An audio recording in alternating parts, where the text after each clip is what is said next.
오늘 설교 제목은 하나님께 기도로 사람에게는 사랑으로 살아가는 믿음으로 제목을 정했고요. 고린도전서 14장 7절, 빌립보서 4장 6절에서 7절 말씀을 준비했습니다. 사랑하는 청소년 여러분, 그리고 함께 예배 드리는 성도 여러분, 서로 인사를 이렇게 할까요? 함께 사랑하고 기도합시다. 함께 사랑하고 기도합시다. 네. 오늘은 청소년 한신 예배입니다. 그러나 이 예배는 청소년들만을 위한 예배가 아니라 다음 세대를 세우는 일은 온 교회의 사명이기 때문에 모든 성도에게 주시는 하나님의 음성입니다. 우리는 지금 소통의 시대에 살고 있다고 합니다. 휴대전화 하나만 있으면 세계 어디에든지 사람과도 말을 할 수가 있습니다. SNS를 통해서도 하루에도 수백 개의 메시지를 주고받고 합니다. 그러나 이상하게도 사람들의 마음은 외롭고 점점 더 외로워지고 있습니다. 왜 그럴까요? 말은 많아졌지만 진심이 줄어들었기 때문입니다. 연결은 쉬워졌지만 관계는 약해졌기 때문입니다. 사람들은 자신의 마음을 드러내기보다 다른 사람의 말을 듣기보다 자신의 말만 하려고 합니다. 이 문제는 세상만의 문제가 아니고 교회도 예외가 아닙니다. 하나님과의 대화인 기도는 점점 줄어들고 사람들과의 대화도 사랑보다 오해와 상처를 쉽게 남기는 경우가 있습니다. 오늘 우리가 읽은 두 본문은 서로 다른 편지에 기록되어 있지만 놀랍게도 하나님의 한 가지 공통으로 된 메시지를 전하고 있습니다. 빌립보서는 하나님과의 관계를 말합니다. 바울은 아무것도 염려하지 말고 다만 모든 일에 기도와 간구로 감사함으로 하나님께 아뢰라 라고 말합니다. 반면에 고린도전서는 사람과의 관계를 말합니다. 특히 14장에서 교회 안에서 은사를 사용할 때 다른 사람이 이해할 수 있도록 그리고 공동체를 세우는 방향으로 행동해야 한다고 가르칩니다. 그래서 바울은 필이나 고문고가 분명한 소리를 내지 않으면 누가 그 소리를 알아들을 수 있겠느냐 라고 말합니다. 이 두 말씀을 함께 묵상하면 하나님께서 우리에게 원하시는 삶이 무엇인지 분명하게 알 수 있습니다. 하나님께는 기도로 나아가고 사람에게는 서로 사랑함으로 다가가는 삶, 이것이 하나님께서 기뻐하시는 신앙인의 모습입니다. 오늘 말씀을 통해 세 가지를 함께 생각해 보겠습니다. 첫 번째로는 하나님께는 기도로 나아가야 됩니다. 두 번째로는 기도하는 사람은 하나님의 평강을 누립니다. 세 번째로는 사람에게는 사랑으로 서로 소통을 해야 됩니다. 첫 번째로 하나님께 기도로 나아가세요 라는 말씀은 빌립보서 4장 6절에 이렇게 말씀합니다. 아무것도 염려하지 말고 다만 모든 일에 기도와 간구로 감사함으로 하나님께 아뢰라. 그리하면 모든 지각에 뛰어나신 하나님의 평강이 너희 마음과 생각을 지키신다 라고 말씀하십니다. 이 말씀은 우리가 너무 잘 아는 말씀인데요. 그러나 중요한 것은 아는 것보다 실천하는 삶입니다. 우리는 염려를 너무 쉽게 선택합니다.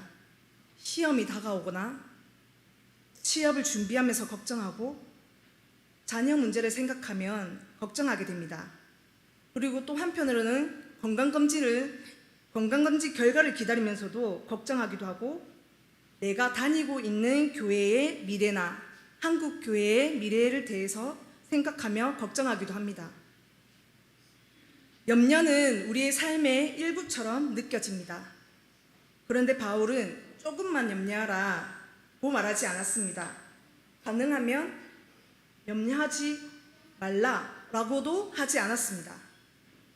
바울은 분명하게 말하고 있습니다. 아무것도 염려하지 말라. 이 말씀은 걱정거리가 없어질 것이라는 뜻이 아닙니다.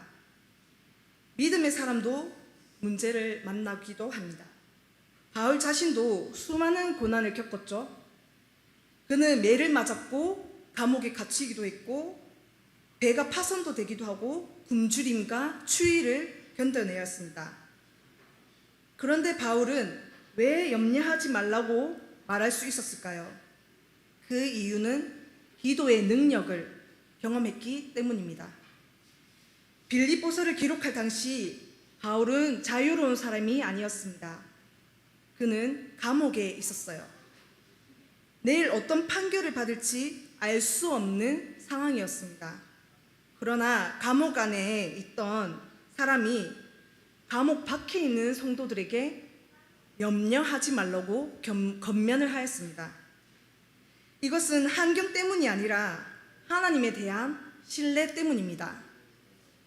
바울은 문제보다 하나님이 더 크시다는 것을 그 사실을 믿었기 때문입니다.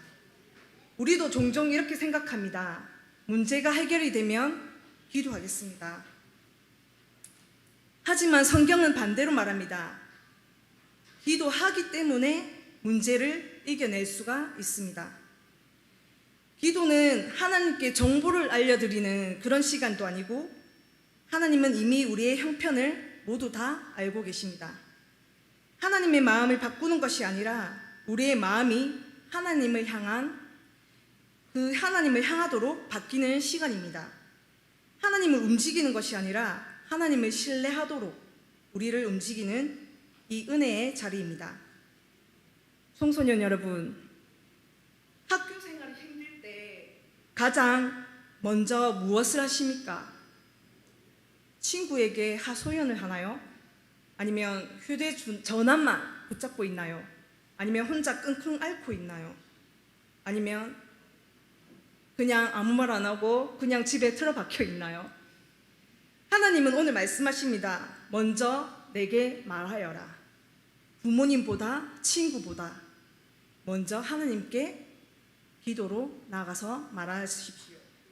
인터넷 검색보다 먼저 하나님께 무릎을 꿇고 기도를 하십시오. 왜냐하면 하나님은 우리를 가장 잘 아시는 분이시긴 하지만 그래도 하나님께 나아가서 기도를 하면 하나님은 듣고 계십니다. 성도 여러분도 마찬가지입니다. 가정의 문제를 혼자 짊어지려고 하지 마십시오. 봉사의 어려움을 혼자 감당하려고도 하지 마세요. 염려를 품고 있는 시간보다 기도하는 시간을 더 많이 가지시길 바랍니다. 염려는 문제를 크게 하게 보지만 기도는 하나님을 보게 하십니다. 그래서 기도하는 사람은 현실을 외면하는 사람이 아니라 현실보다 하나님을 더 신뢰하는 사람입니다. 두 번째로 기도하는 사람에게는 하나님의 평강이 임합니다. 사랑하는 여러분, 하나님께서는 우리에게 단순히 기도하라고만 말씀하지 않습니다. 기도하는 사람에게 주시는 약속도 함께합니다. 빌립보서 4장 7절에 보시면 그리하면 모든 지각에 뛰어난 하나님의 평강이 그리스도 예수 안에서 너희 마음과 생각을 지키시리라. 이 말씀은 신앙생활에서 가장 귀한 약속 가운데 하나입니다.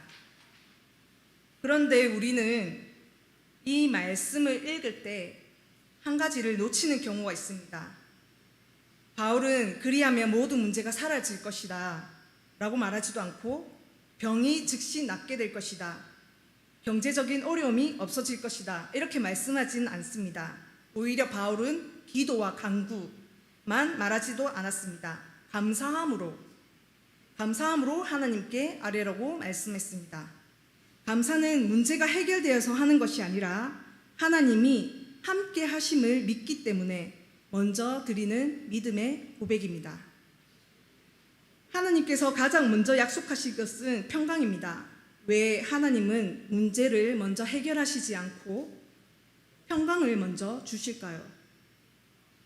그 이유는 하나님께서 우리의 삶을 누구보다 잘 아시기 때문입니다. 우리의 인생에는 항상 문제가 있습니다. 학생에게는 시험과 성적이 있고 청년에게는 진로와 비전을 선택하는 것, 그리고 부모에게는 자녀의 양육 문제, 생계 문제가 있습니다.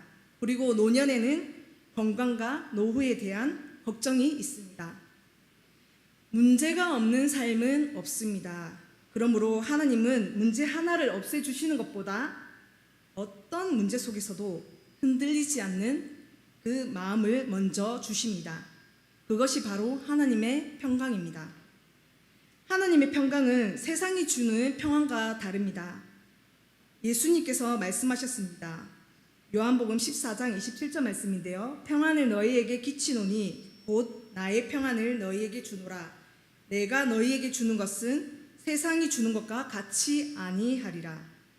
세상이 말하는 평안은 환경이 좋아질 때 그 얻는 평안이고, 시험이 끝나며 마음이 편안한 그런 병원 검사 결과가 좋으면 안심하기도 하고, 경제적인 문제가 해결되면 웃게 됩니다.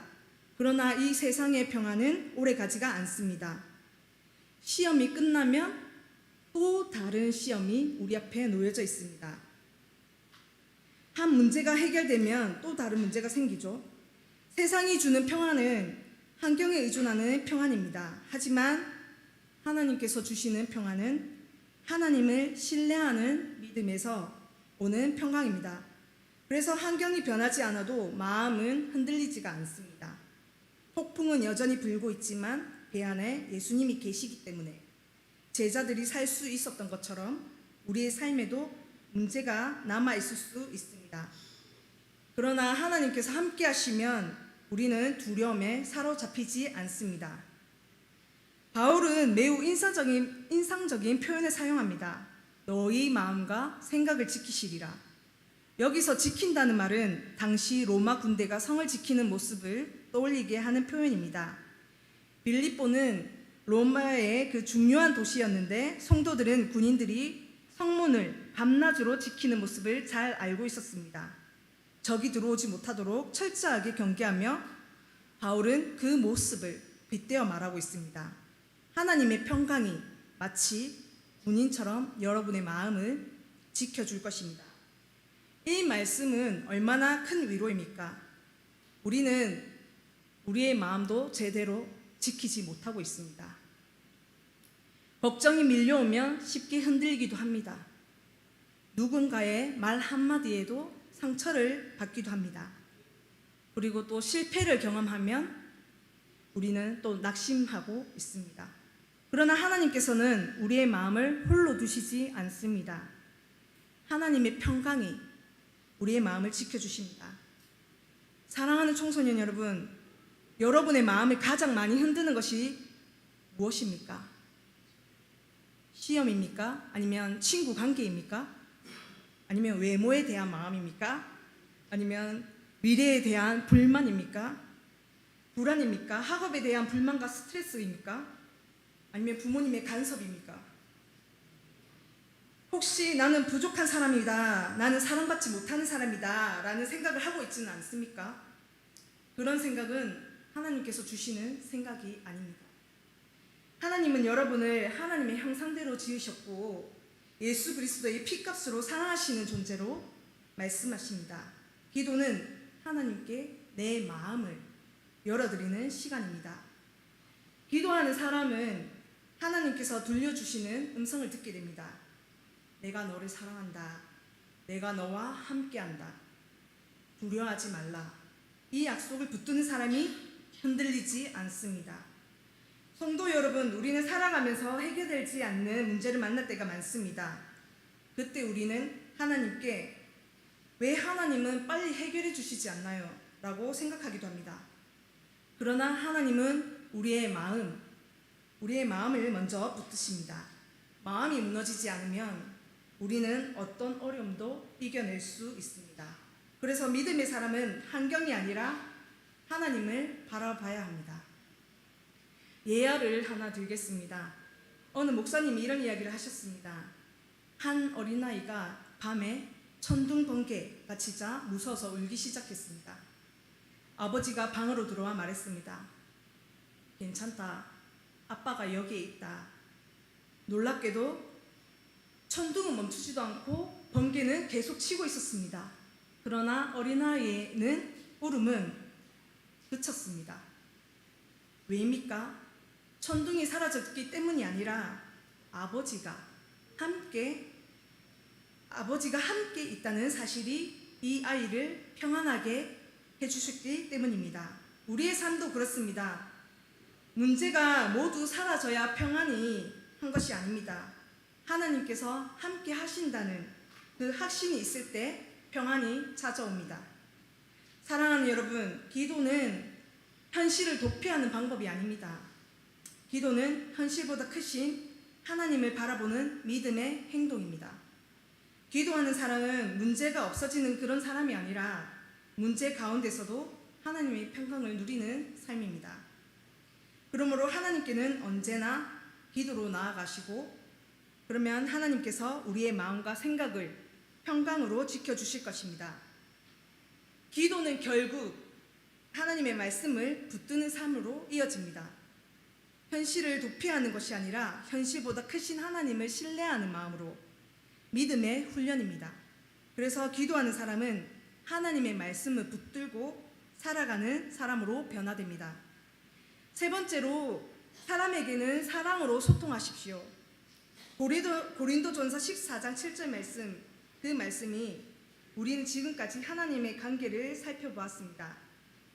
하나님께서는 우리에게 염려하지 말고 기도하라고 말씀하셨고, 기도하는 사람에게는 하나님의 평강을 약속하셨습니다. 그렇다면 이제 한 질문이 하나 생깁니다. 기도하는 사람들과 어떻게 살아가야 할까요? 바울은 고린도전서 14장에서 그 답을 말씀하십니다. 혹 필이나 고문고와 같이 생명 없는 것이 소리를 낼 때에 그 음의 분별을 나타내지 아니하면 필이 부는 것인지 검문고 타는 것인지 어찌 알기되리요. 처음에 읽으면 악기에 관한 이야기처럼 들릴 수도 있습니다. 그러나 바울은 악기를 말하려고 하는 것이 아닙니다. 사람의 말과 공동체의 소통을 말하고 있습니다. 고린도 교회의 문제는 은사가 없어서가 아니라 사랑이 부족해서였습니다. 고린도 교회는 문제가 많은 교회이며 분열도 있었습니다.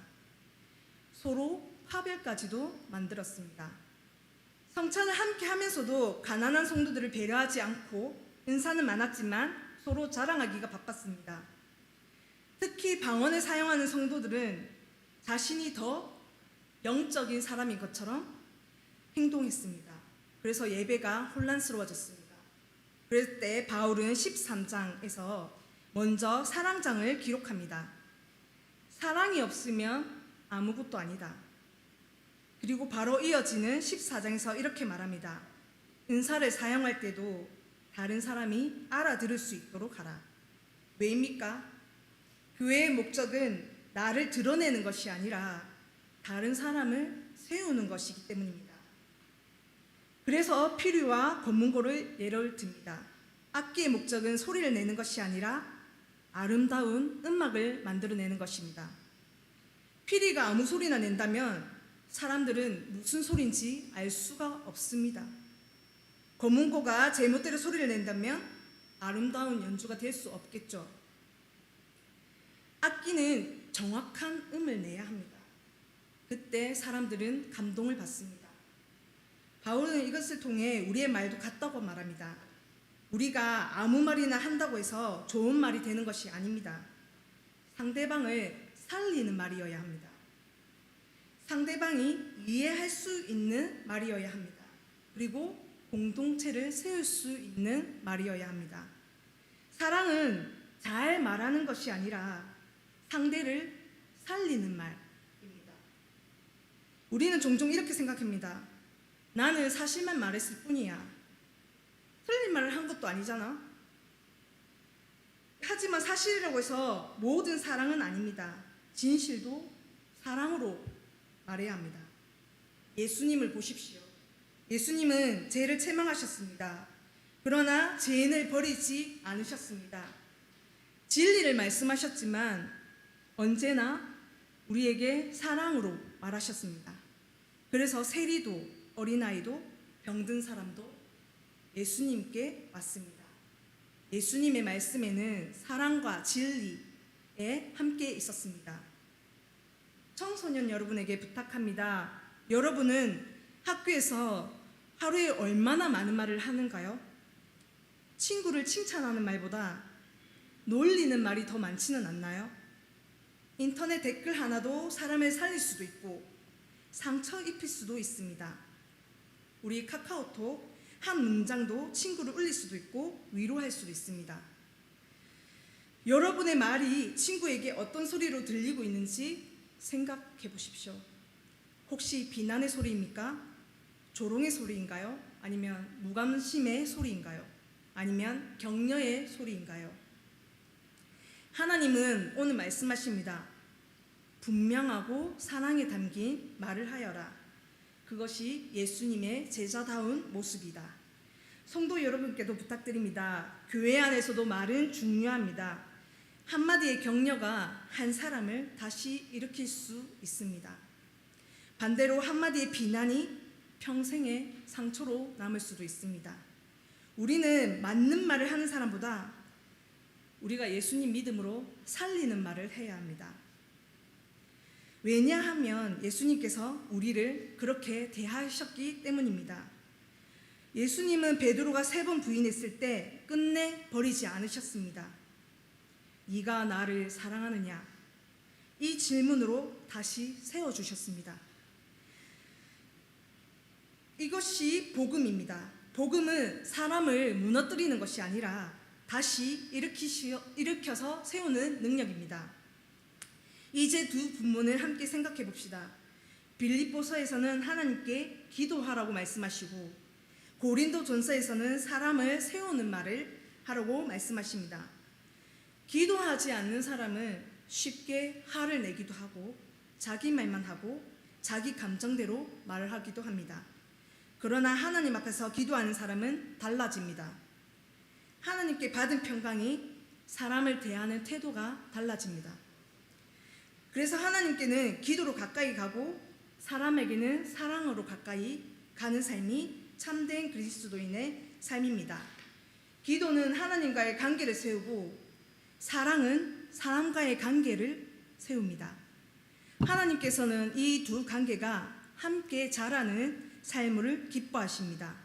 그러므로 바울은 고린도전서 13장에서 사랑을 말하신 후 바로 이어지는 14장에서 공동체를 세우는 은사의 사용을 설명합니다. 다시 말하면 사랑이 없는 은사는 사람을 세울 수도 없고 사랑으로 전하는 말만이 교회를 세울 수 있다는 것입니다. 또 작은 예화를 하나 듭니다.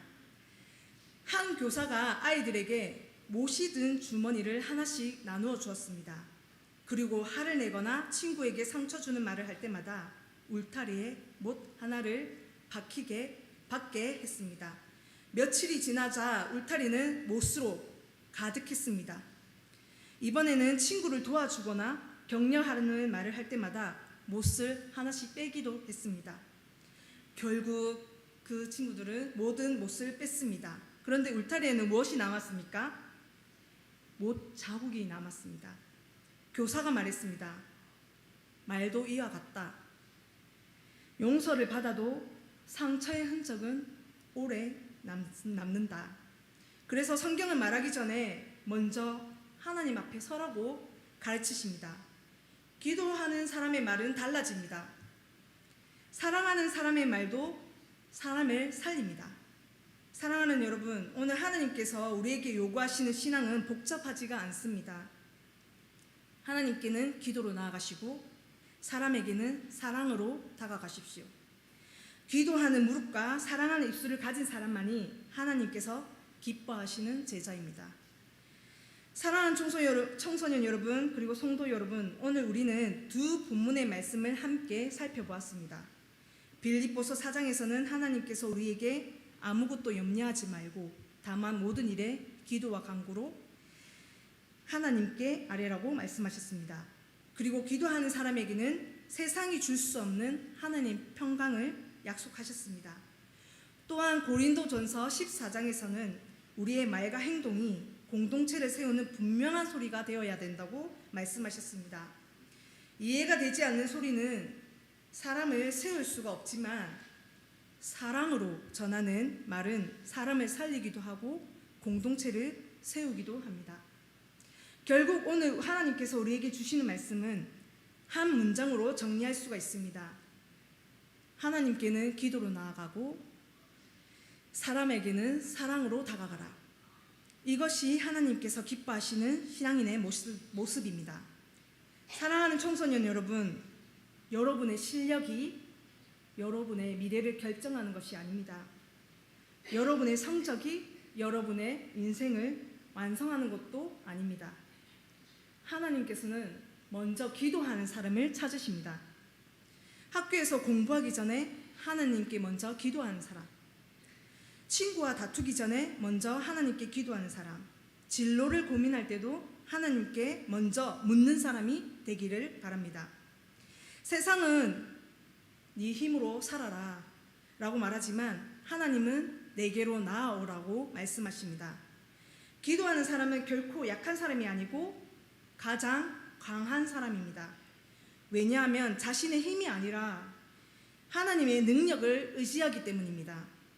그리고 여러분의 말 한마디가 친구를 살리는 사람이 되기를 바랍니다. 친구를 비난하는 말보다 격려하는 말, 상처를 주는 말보다 위로하는 말, 정죄하는 말보다 사랑의 말 하도록 주님 앞에서 말하시길 바랍니다. 여러분의 입술을 통해서 예수님의 사랑이 전해질 때에 학교가 변하고 친구들이 변하고 하나님의 나라가 확장될 것입니다. 성도 여러분, 오늘 하나님께서는 우리에게도 같은 말씀을 주십니다. 우리는 하나님 앞에서는 기도하면서도 사람 앞에서는 사랑을 잃어버릴 때가 많습니다. 기도는 열심히 하지만 가족에는 따뜻한 말을 하지 못할 때도 있고, 교회에서는 신앙생활을 잘하지만 직장과 가정에서는 믿음의 향기를 나타내지 못할 때도 있습니다. 그러나 하나님께서는 우리의 신앙이 예배당 안에서만 머무르기를 원하지 않습니다. 하나님과의 관계가 사람과의 관계 속에서도 나타나기를 원하십니다. 기도하는 사람만이 사랑할 수 있습니다. 하나님의 평강을 경험한 사람이 다른 사람에게 평강을 전할 수가 있습니다. 그리고 하나님의 용서를 경험한 사람만이 다른 사람을 용서할 수 있습니다. 그러므로 우리는 하나님께 받은 은혜를 사람들에게 흘려보내는 통로가 되어야 합니다.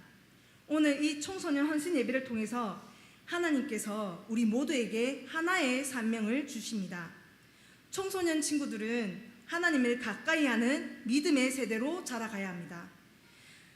그리고 또 우리 담임 목사님과 각 부서의 교육자들, 그리고 다음 세대를 위해서 헌신하는 교사들, 물론 각 부서에서 열심히 하고 하시지만 교육부서부터 모든 세대들을 위해서 담임 목사님까지 교육자들까지 우리가 서로 함께 기도하면서 믿음으로 협력하는 동력자가 되어야 합니다.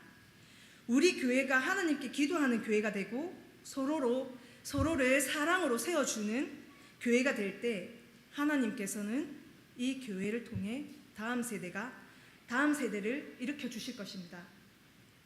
사랑하는 여러분, 예배를 마치며 우리의 마음에 두 가지를 새기기를 원합니다.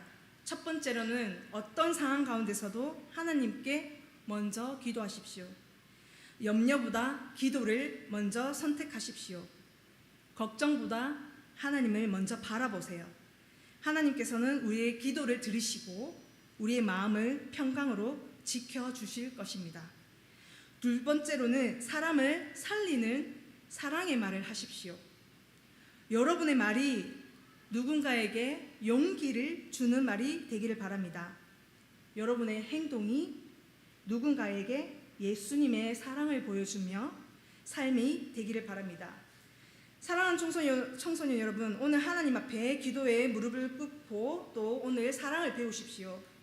그러면 하나님께서는 내일 여러분을 통해 매일 삶 통해 교회와 세상을 세워가실 것입니다. 기도 없는 사랑은 오래가지 못합니다. 사랑 없는 기도는 열매를 맺지 못합니다.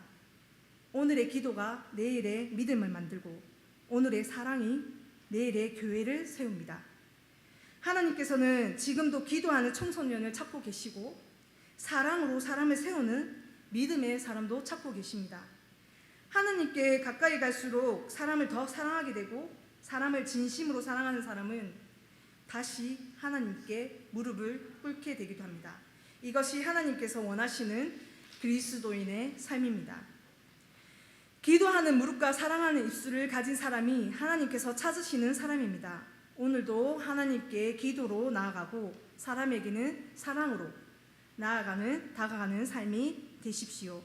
그러한 삶을 통해 하나님의 평강을 누리고 많은 사람을 세우는 복된 믿음의 사람으로 살아가시는 우리 모든 성도들이 되기를 간절히 소망합니다. 하나님께서는 우리의 성공보다 우리의 믿음을 먼저 보십니다. 우리의 능력보다 우리의 기도를 기뻐하십니다. 그리고 우리의 말 속에서 예수님의 사랑이 나타나기를 원하십니다. 사랑하는 청소년 여러분, 그리고 성도 여러분, 하나님께는 언제나 기도로 가까이 나아가십시오. 사람에게는 언제나 사랑으로 다가가십시오. 기도하는 무릎과 사랑하는 입술을 가진 사람만이 하나님께서 찾으시는 사람입니다. 우리 모두가 하나님께 기도로 사람에게는 사랑으로 살아가는 그런 믿음의 사람이 되기를 우리 주 예수 그리스도의 이름으로 축복합니다. 네, 기도하시겠습니다. 사랑의 하나님 아버지, 감사합니다. 하나님, 그 말씀처럼 우리가